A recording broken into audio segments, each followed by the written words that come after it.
The man I killed is the one who keeps saving me now. It's not a metaphor. Not a dream. Not trauma talking. I shot him.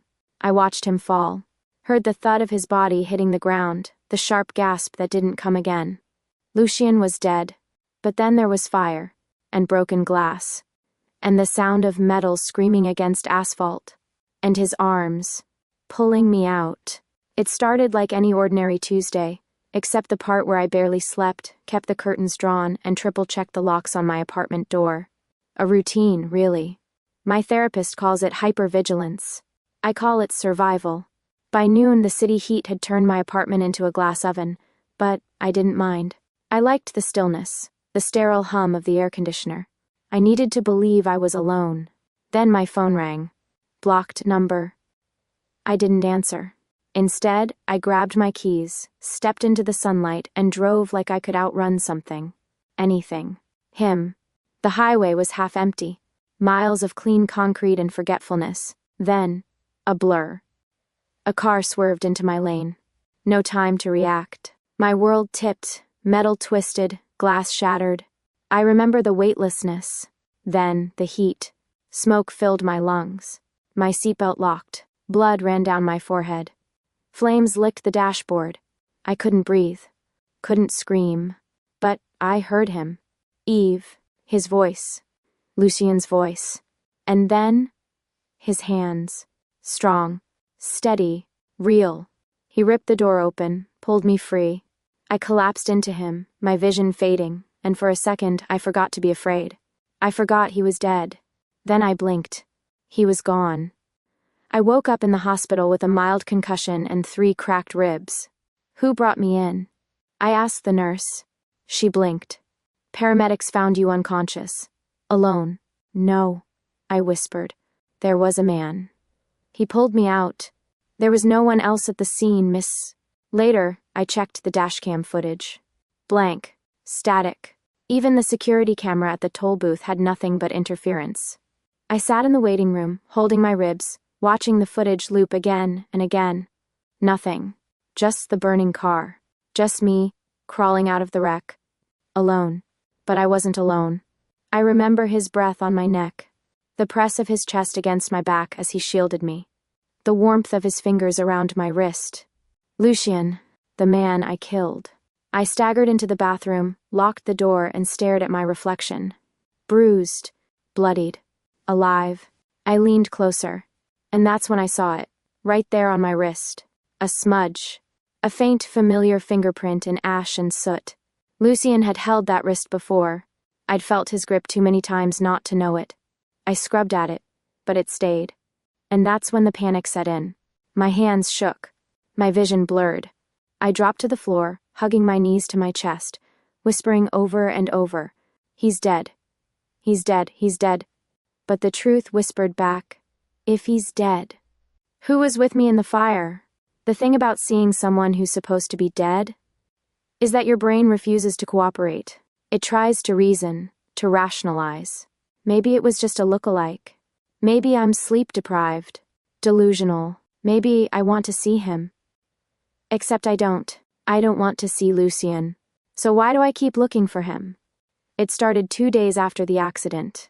I was on my way to work, early morning, coffee in one hand, migraine pressing behind my eyes. The street was still waking up, commuters dragging themselves toward lives they probably didn't love. I crossed the intersection near 5th and Madison, glanced at the reflective window of a bus stop, and saw him. Lucian. Tall, dark coat, that same impossible stillness. His eyes met mine in the glass, unblinking, unreadable. I turned around. No one was there. Later that afternoon, in the elevator at work, I saw him again. I was alone, or so I thought. The doors closed, and in the mirror-polished panel beside me, I caught the reflection of a second figure. Right behind me. Close. Too close. Lucian. I spun around, heart racing, chest heaving. Nothing but empty air and elevator music. I slammed the emergency stop and stumbled out at the next floor, ignoring the weird looks from the HR intern. Was I hallucinating? Losing my grip? Or was he haunting me? That night, I went home early, locked the door, checked every window. then checked them again.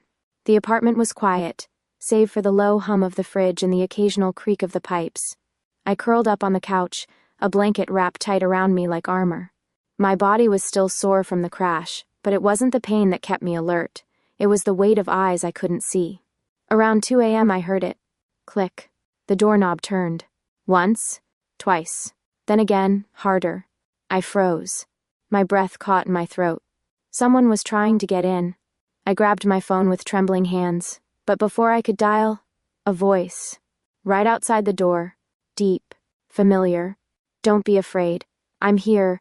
Lucian. My whole body went rigid. My fingers hovered above the keypad. I whispered, "Go away." Silence. I waited a full minute, maybe 2. Then I crept to the door and peered through the peephole. Nothing. No one. But when I finally unlocked the deadbolt and opened it, slowly, cautiously, there were muddy footprints on the floor. Fresh. Heavy. Leading inside. The police were polite, but unhelpful. "Doesn't look like forced entry," the officer said, shining a flashlight on the spotless doorframe. "No," I muttered. "He didn't force it." "What's that?" "Nothing." Never mind. I didn't mention the voice. Or the footprints. Or that the man I thought I saw was legally, definitely, buried. Instead, I made tea, pretended to be fine, and sat on my kitchen floor until dawn. The next morning, I stayed home from work. My phone buzzed with texts from coworkers. Concern, gossip, passive-aggressive emojis. I ignored them all. I took a shower, washed my hair, let the hot water scald my skin. Maybe if I scrubbed hard enough, I could rinse out the feeling of him. But as I stepped out of the bathroom and caught a glimpse of myself in the fogged-up mirror, there he was again. Lucian, standing in the background, just outside the frame. When I whipped around, nothing. No one. Just steam, and the echo of my own heartbeat. I sat on my bed, trembling, towel clutched around me like a shield. "You'll be safe," he used to say. "As long as I'm with you." Back then, it sounded like love. Now, it felt like a threat. But the truth, the awful, confusing truth, was that part of me wanted him to come back, not as a shadow or a ghost or a hallucination, as him, warm, real, alive. What does that make me? Desperate? Broken? Addicted? Maybe all of the above. Because even after everything, the pain, the fear, the bullets and blood, my body still remembered his touch like it was mine. And that terrified me more than anything. There's a little cafe on 9th Street that serves terrible coffee and always smells like burnt cinnamon. I go there when I need to remember how to feel like a person, not a victim, not a murderer. Just a woman sitting alone with her thoughts. The barista didn't even look up when I walked in. Good. I didn't want to be seen today. I chose the corner booth, furthest from the windows, and wrapped my hands around the chipped mug of coffee like it might anchor me to this timeline. Lucian used to hate this place. Too noisy, he'd say. Too open. Everyone's looking at you. That was always the pattern with him. Wrap concern in control, jealousy in silk. Back then, I thought it was love. We met the way most people in this city do, badly. I was late to a pitch meeting. He was the client. I spilled my iced latte on his laptop and he still offered me a drink afterward. That was Lucian, charming even when furious, and never letting it show unless he wanted you to see it. He had eyes like winter, sharp, beautiful, unkind. It started with texts, then gifts, then dinners where I didn't notice the way he flinched every time my phone buzzed. The way he asked about my exes and friends like he was gathering ammunition. "I just want to protect you," he said once, tracing a line down my spine. The world out there isn't safe. And I believed him. Because sometimes it really did feel like the world vanished when he looked at me. Control came quietly. At first it was playful teasing when I wore something too short. Then came the long silences when I canceled plans to meet friends. Then came the passwords, shared for trust. Then came the threats. He had filmed us. Not just once, not just for fun. Every time I let my guard down, every moment of vulnerability, he owned it.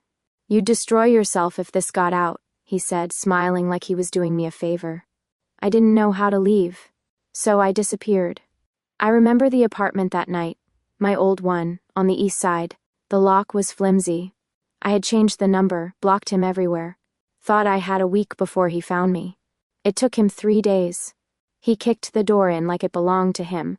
I grabbed the gun from the drawer, my father's old revolver never used. Lucian didn't flinch. He walked straight toward me. "You won't shoot me," he said, soft. "You love me." Maybe I did. Maybe I didn't. I just know I pulled the trigger. The sound was louder than I thought it would be. My hands went numb. He stumbled back, eyes wide. Surprise, not pain. Then silence. I dropped the gun. He didn't move. Blood pooled around him like ink in water. I don't remember calling the police. I don't remember anything, really, until the officers found me in the hallway, shaking, barefoot, whispering over and over he said I wouldn't. Back in the cafe, my coffee had gone cold. I hadn't touched it. A couple laughed near the counter. Their joy felt violent somehow. If Lucian was dead, and I know he was, I saw the report, saw the body, sat through the interview. Then who was I seeing now? Who whispered to me in the night? Who pulled me out of that car? My reflection in the window caught my eye, pale, tired, unfamiliar. Maybe it was guilt. Maybe it was trauma. Maybe the universe was punishing me. Or maybe I didn't kill him after all. And that was the most terrifying thought of all. The first time Lucian spoke to me, truly spoke to me, I was standing in a church praying to a God I hadn't believed in for years. It was early morning. The pews were empty. The air smelled like candle wax and old wood. I sat at the edge of the third row, twisting my fingers together until my knuckles turned white. I didn't know what I was asking for. Peace? Forgiveness? A miracle? Then I heard his voice. "You didn't let me go, Eve." I turned so fast my vision blurred. He was standing in the aisle, halfway between shadow and stained glass. I stumbled to my feet, heart pounding, throat dry. "You're not here. You're a trick. A nightmare." Lucian smiled, but it didn't reach his eyes. "If that helps you sleep." I backed away. "What are you?" He stepped closer. No sound, no breath. But his voice was warm, painfully familiar. "I'm what's left. Of you. Of me. Of that night." He raised a hand. I flinched, but his fingers didn't touch me. They hovered, trembling, just above my cheek. "You didn't mean to kill me," he said softly. "But you did." I left the church in a blur, stumbling out into daylight like I'd been reborn through a furnace. I barely remember driving to Talia's house, my oldest friend, the only one who hadn't vanished after the trial. I hadn't told her much, just that I was seeing things, feeling haunted. She didn't laugh. She made tea, sat beside me, and listened. "Grief plays tricks," she said gently. "It can look like ghosts, smell like old perfume, sound like regret. It's more than that," I whispered. "He talks to me. He touched me." Talia blinked. "Touched?" I nodded. "He left a mark." I unbuttoned my sleeve and showed her my wrist. A faint bruise. The shape of a hand. She didn't speak for a long time. That night, I dreamed I was drowning. Not in water, in mirrors. Every surface reflected Lucian. But not like a ghost. Not like an echo. In each one, he moved differently. His mouth formed words I couldn't hear. His hands reached for me, always just out of reach. When I woke, I was gasping, heart hammering. And standing in the corner of my room, between the closet and the dresser, was him. Not reflected, not imagined. Real. He looked tired. Paler than before. Like something unraveling. "I can feel it," he said. "Feel what?" I croaked, voice raw with sleep and fear. "Pain. Cold. The pull of your thoughts." I sat up slowly. "You said I brought you back." "No," he said. "You kept me. I tried everything after that. Exorcism. The priest wouldn't even come past the gate once I told him the full story. Therapy. My psychologist chalked it up to unresolved trauma and gave me stronger pills. I didn't take them. I wanted clarity, not silence. Meditation. All it gave me was more time to see his face behind my eyelids. He never left for long. Sometimes I saw him sitting in a chair beside the window. Other times I felt the mattress shift under phantom weight. Once I woke to the sound of him crying. Lucian never cried in life. "What do you want from me?" I asked the air one night, hands shaking. He answered, "Nothing you haven't already given." The worst part wasn't the fear. It was the way he still made me feel safe. There were nights I let him stay. Just stayed still while his presence hovered, half real, half memory. I stopped screaming. Stopped running. It didn't help anyway. Then one night, I stood in front of the mirror and saw him behind me. But not in the reflection. He moved separately from it. I turned around. He was gone. Turned back. He was still in the mirror. His mouth moved. 3 words. You need me. He came to me after that. Always when I was alone. In the kitchen. In the car. In my dreams. He no longer felt like a shadow. More like a tether. Once, when I tripped down the stairs and slammed my shoulder into the railing, I felt his hand steady me mid-fall. I looked down afterward and saw his fingerprint in the bruise. Lucian whispered, hours later, while I lay curled in bed, "I'm not a ghost, Eve. I'm a consequence." My voice trembled. A consequence of what? Of what we were. Of how it ended. Of what you still feel. I didn't answer. Because deep down I already knew. He came to my office on a Tuesday. I wasn't expecting anyone. I'd been avoiding most of the world lately, and my inbox was a graveyard of unopened emails. But the receptionist buzzed in with a note of uncertainty in her voice. "There's a man here asking for you, says it's personal, and weird." Weird. That tracked. I stepped into the lobby and saw him leaning casually against the reception desk. Black blazer over a navy t-shirt, scuffed boots, 5 o'clock shadow that looked intentional. He had the posture of a man who didn't care if you liked him. Or maybe especially if you didn't. "Eve Renner?" he asked, standing up straight. His voice was smooth but with something sharp underneath. "Yes? Name's Malik. Malik Rowe. I'm a private investigator." He flashed a badge that looked, maybe real. "We need to talk." We met again 2 hours later in a hole-in-the-wall cafe that felt like it had never been cleaned, but somehow served the best espresso I'd had in months. He slid a manila folder across the table between us. "I'm looking into a string of incidents," he said. "People who should have died. Accidents, assaults, overdoses. All survived. All claim they were saved by someone who disappeared." I didn't touch the folder. "And what does this have to do with me?" He raised an eyebrow. "You were pulled from a burning car. No witnesses, no footage. But you got out alive." I said nothing.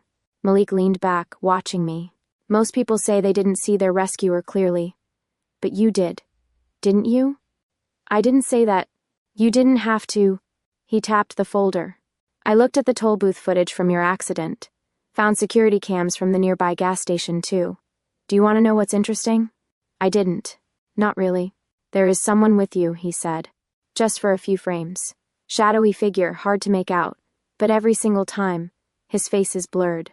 Like the camera can't capture him, or won't. Something cold curled under my skin. And he's not just around you," Malik went on. "There's another case. Woman who fell from a fire escape. Another guy hit by a truck. Same blur. Same signature." I forced myself to speak. "Signature?"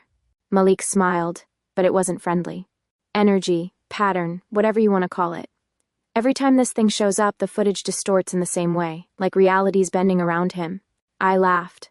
Not because it was funny, because I didn't know what else to do. "You think I'm being haunted by a time-warping guardian angel?" He didn't flinch. "I think you're tethered to something that doesn't belong here." "Not anymore." I went still. "You mean, Lucian?" Malik gave a slow, deliberate nod. "That's the name, huh?" He opened the folder, pulled out a still image, a frame from the crash site. My body limp, being pulled through shattered glass by a man with a featureless face. "If he saved you, why can't you see him clearly?" I stared at the image. My chest felt tight. "I don't know what he is," I whispered.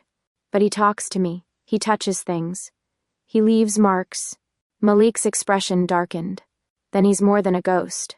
He's feeding off something." I looked up. "Feeding? Not like a vampire," he said. "More like your fear, your guilt, your energy, whatever tethered him to you. It's not passive." He tapped the photo again. "Every time he saves you, he becomes more real. He doesn't disappear, right? Not completely. He's building something. Rebuilding himself." Silence hung between us.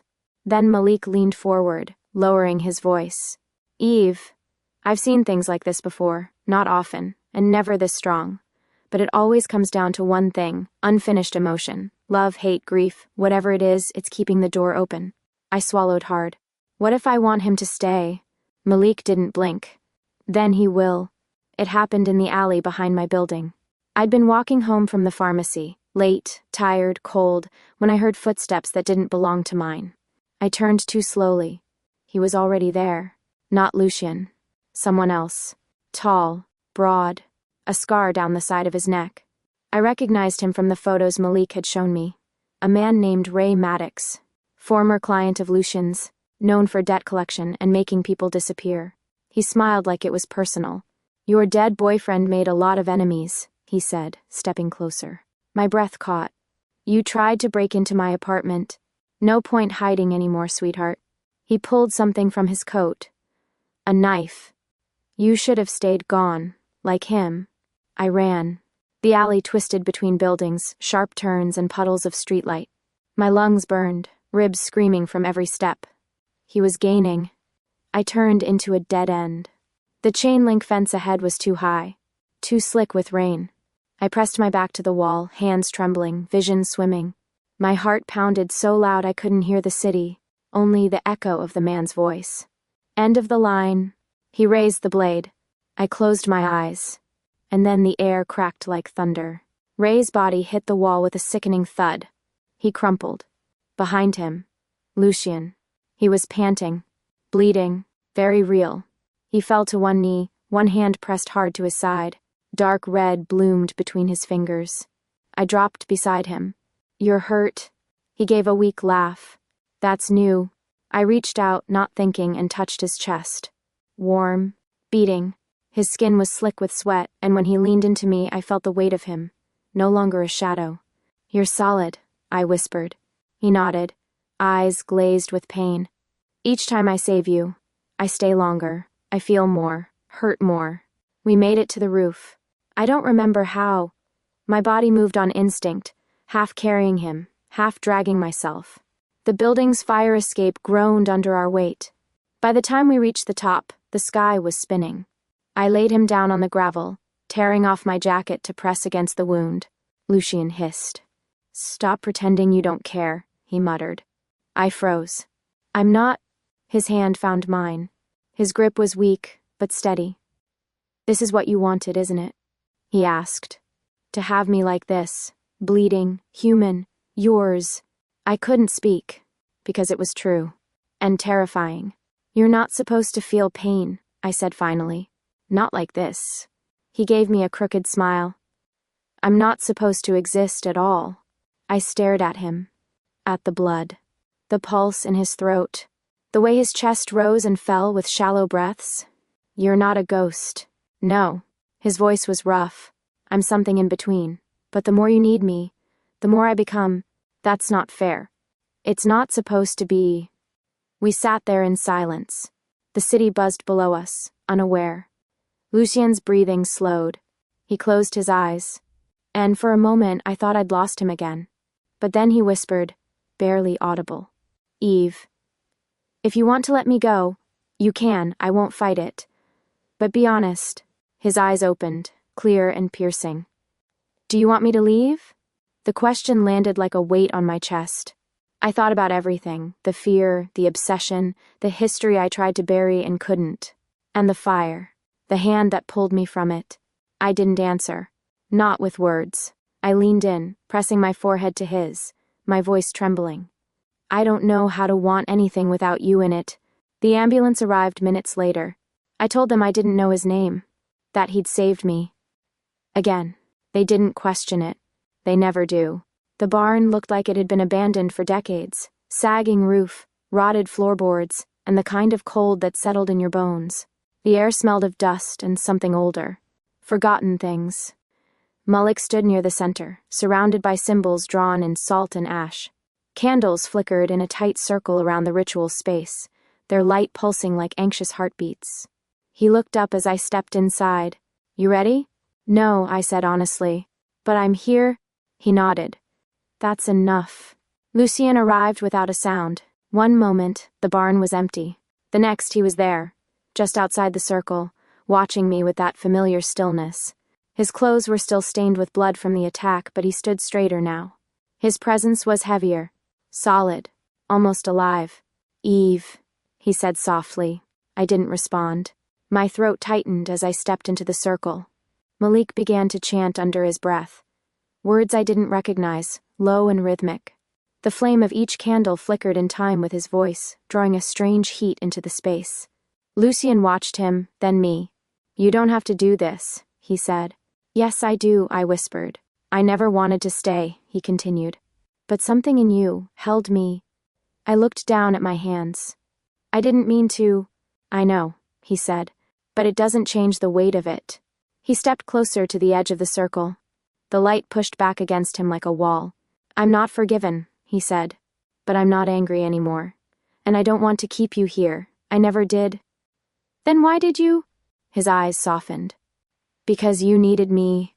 The chanting grew louder. The candles flared. Malik stepped back, sweat glistening on his brow. "Eve, say the words."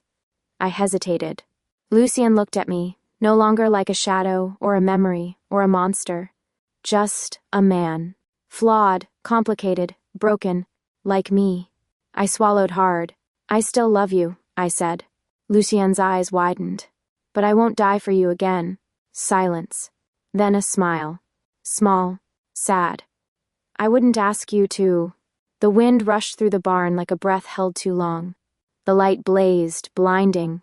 Lucian's body began to fade, not violently, not like a ghost torn away, but gently, like fog lifting in sunlight. He didn't fight it. His final words echoed in the space between us. "Now you're free." And then he was gone. I stood in the quiet after. The air still buzzed with energy, like a storm had passed just overhead.